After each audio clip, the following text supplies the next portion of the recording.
maintenant, je vous invite à faire cet exercice-là. Je me suis mis un toutou ici, face au mur. J'ai mis mon appareil, mon flash. On est toujours dans le bracketing d'exposition. Donc, vous allez voir 3 photos apparaître. Ça, vous pouvez le pratiquer à la maison. Vous pouvez le pratiquer aussi avec une personne. Donc, je mets les valeurs de 3. C'est juste pour vous donner une idée, parce que des fois, c'est le fun de visualiser. Donc, j'ai mis mon appareil sur le trépied. Ma mise au point se fait directement sur le toutou. J'ai mis la tête de mon flash direct. Tantôt, je vais vous montrer comment l'incliner et pourquoi. Donc, on reste dans le bracketing d'exposition. Il est programmé. Voici la première photo. Là, on parle d'une photo normale, exposition normale. Vous avez maintenant la photo sous-exposée. Et la troisième photo, surexposée. Donc, ça à quoi ça va servir, des fois, juste pour dégager un nombre, quand je suis dehors, puis avec certains logiciels qu'on pourra apprendre plus tard, je vais compresser ces 3 photos-là. C'est un peu comme du HDR. En fait, ce qui va arriver, c'est que ça va dégager les zones bouchées, puis les zones trop claires, ça va les rendre plus foncées. Puis ça me donne une plus belle ambiance de couleur et lumière. Puis encore là, c'est un jeu de retouche.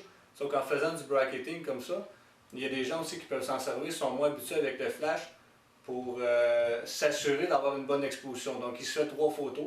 Par contre, il ne faut juste pas oublier qu'un coup que les 3 premières photos sont faites, il est plus programmé. Mais il y a une manière, en regardant dans votre manuel, où je pourrais peut-être vous l'expliquer plus tard, de le programmer pour qu'il reste tout le temps seté sur le bracketing. Il y a moyen d'enregistrer ces données-là.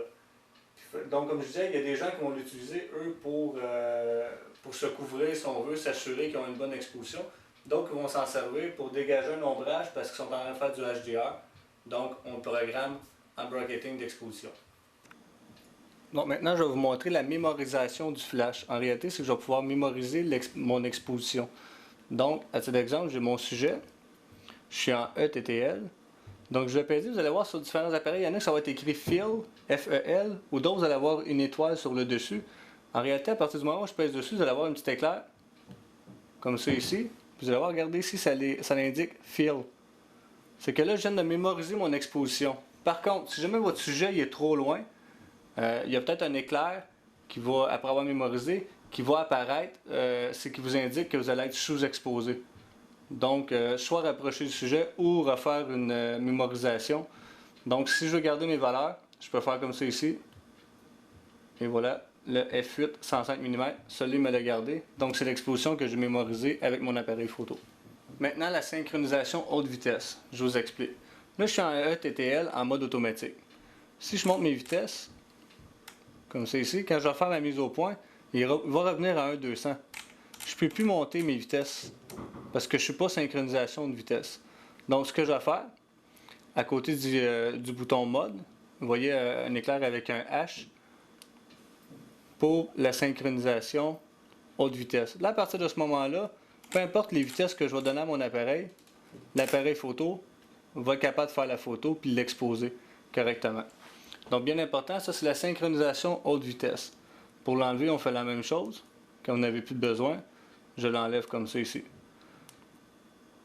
À ma synchronisation haute vitesse, ce qu'il ne faut pas oublier, c'est que plus que je vais monter mes vitesses, moins mon flash, plus mon flash va avoir une courte distance.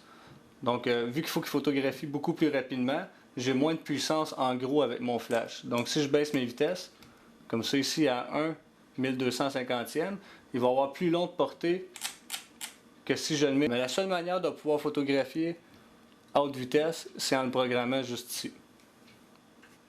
Donc maintenant, je vais faire le premier exercice. On vient notre toutou de tantôt.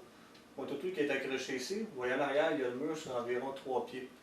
J'ai mis la tête de mon flash directement sur le toutou. Souvent, les gens vont m'écrire, vont me poser la question comment est-ce qu'ils font si on a la misère à l'utiliser parce qu'il y a autant un ombrage en arrière sur le mur, ce qui n'est pas très beau à voir en photo.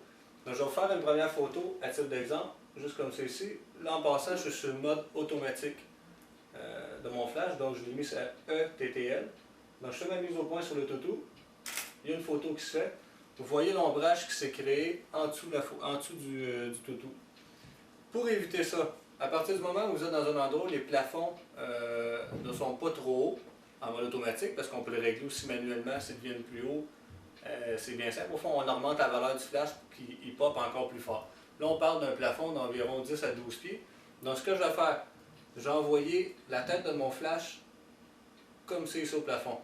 Donc, ce que je fais, pour essayer là à la maison, j'envoie le flash directement au plafond, qui lui va rediffuser la lumière. Donc je me sers du plafond comme réflecteur. Je fais la deuxième photo, juste comme ça ici. Vous voyez la différence, l'ombrage comment a été atténué.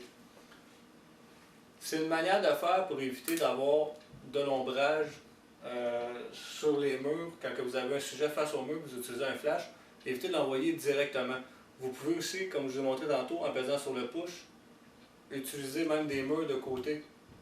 Par contre, faites juste attention parce que si le mur, lui, fait sa mise au point et calcule, à titre d'exemple, qui est à 105 mm, puis que mon mur est beaucoup plus loin, il va peut-être manquer de force. Ça va être le bout important de travailler sur le mode manuel. Vous pouvez même le mettre à 1 pour 1 sur les modes. 1 pour 1, c'est ce qui est le plus puissant. Donc, mon flash va dégager beaucoup plus fort. Donc, en gros, manuellement, vous pouvez placer votre appareil, mais servez-vous des plafonds, des murs comme réflecteurs pour dégager ces ondes-là.